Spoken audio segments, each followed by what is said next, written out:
नमस्कार दोस्तों। क्या आपने कभी सोचा है कि समुद्री की अनंत गहराइयों में क्या छिपा हो सकता है?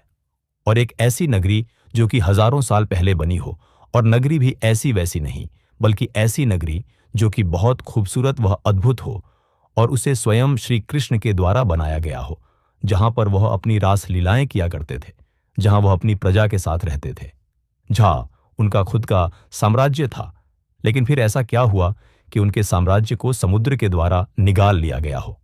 आज हम उस रहस्य की पाटे को खोजने जा रहे हैं, जिसे दुनिया ने वर्षों तक केवल एक मिथक समझा।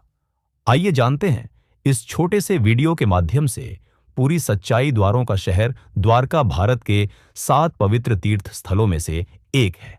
यह न केवल धार्मिक रूप से बल्कि पुरातात्विक रूप से भी महत्वपूर्ण है। गुजरात राज्य में सौराष्ट्र प्रायद्वीप के पश्चिमी सिरे पर स्थित द्वारका 4 धामों में से एक और यात्रा के लिए सप्तपुरी शहर यानी 7 पवित्र शहरों में से एक के रूप में जानी जाती है। हालांकि द्वारका की पौराणिक और ऐतिहासिक पृष्ठभूमि रहस्य में डूबी हुई है। इसकी पौराणिक पृष्ठभूमि को देखें तो हम पाएंगे कि भगवान विष्णु के 8वें अवतार कृष्ण ने इसे बसाया था। श्रीमद् भागवत के पवित्र ग्रंथ के अनुसार कृष्ण का जन्म मथुरा की जेल में हुआ था, लेकिन उनके पिता वासुदेव उनकी सुरक्षा को देखते हुए उन्हें गोकुल ले आए, जहां उनका पालन पोषण हुआ, जहां वो गोपियों और राधा के साथ रासलीला रचाते बड़े हुए।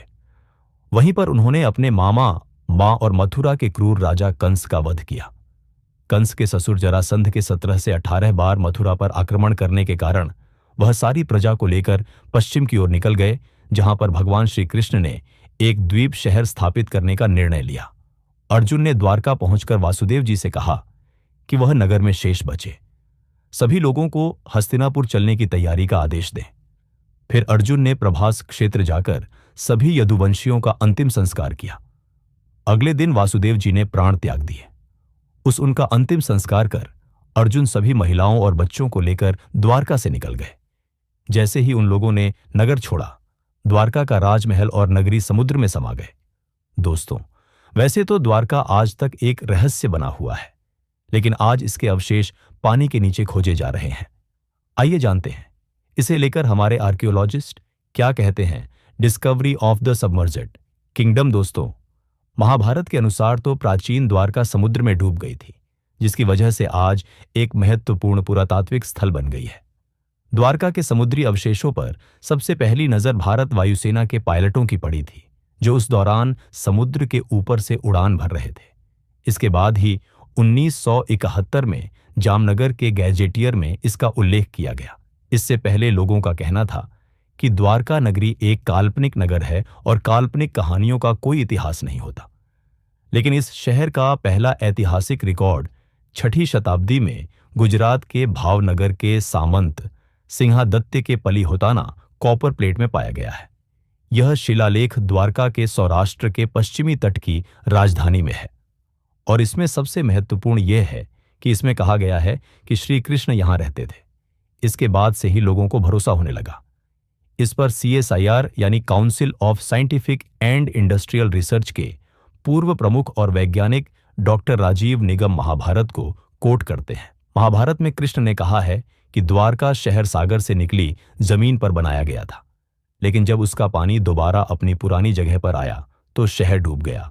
वह बताते हैं, पानी के नीचे खुदाई का काम मौजूदा द्वारकाधीश मंदिर के पास से शुरू हुआ था, जहां कई मंदिरों की एक श्रृंखला मिली, जिसका मतलब यह है कि जैसे जैसे पानी चढ़ता गया, मंदिरों की जगह आगे सरकती गई। इस अवलोकन ने भारत के चर्चित आर्कियोलॉजिस्ट डॉक्टर SR राव को आश्वस्त किया कि क्यों न समुद्र के किनारे खुदाई की जाए, ताकि पता चल सके कि यहां इस डूबे हुए शहर के वास्तविक सबूत हैं या नहीं। दोस्तों, पुराणों और धर्म ग्रंथों में मेन वर्णित प्राचीन द्वारका नगरी और उसके समुद्र में समा जाने से जुड़े रहस्यों का पता लगाने का कार्य पिछले कई सालों से रुका पड़ा था।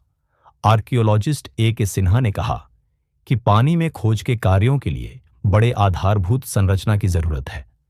प्राचीन द्वारका नगरी की खोज जैसी बड़ी परियोजना के लिए समुद्र में प्लेटफॉर्म और काफी एक्सपीरियंस वाले गोताखोरों की जरूरत होती है, जो पानी में गहराई तक जा सके।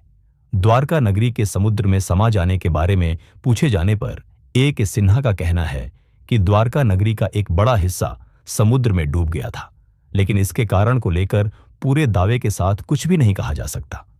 द्वारका नगरी के नष्ट होने के मत पर कई सवाल उठते हैं।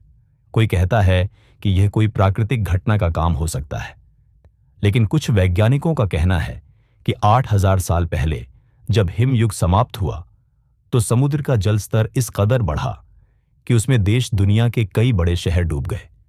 उन्हीं शहरों में से एक द्वारका भी था। क्या सच में समुद्र साक्षी है? समुद्र चुप है, लेकिन शायद उसकी गहराइयों में इतिहास की सबसे बड़ी कहानियां दबी हुई हैं। द्वारका एक ऐसा अध्याय है जिसे हमने मिथक समझा, पर वो एक सच हो सकता है, और ये सच हमारे अस्तित्व, हमारी सभ्यता और हमारे इतिहास की गहराइयों से जुड़ा है। तो अगली बार जब आप समुद्र को देखें तो याद रखिए, उसकी लहरों के नीचे एक खोया हुआ शहर सांसें ले रहा है। अगर ये कहानी आपको रोचक लगी हो तो वीडियो को लाइक और शेयर जरूर करें, और कमेंट में बताएं, क्या आप मानते हैं कि द्वारका सच में अस्तित्व में थी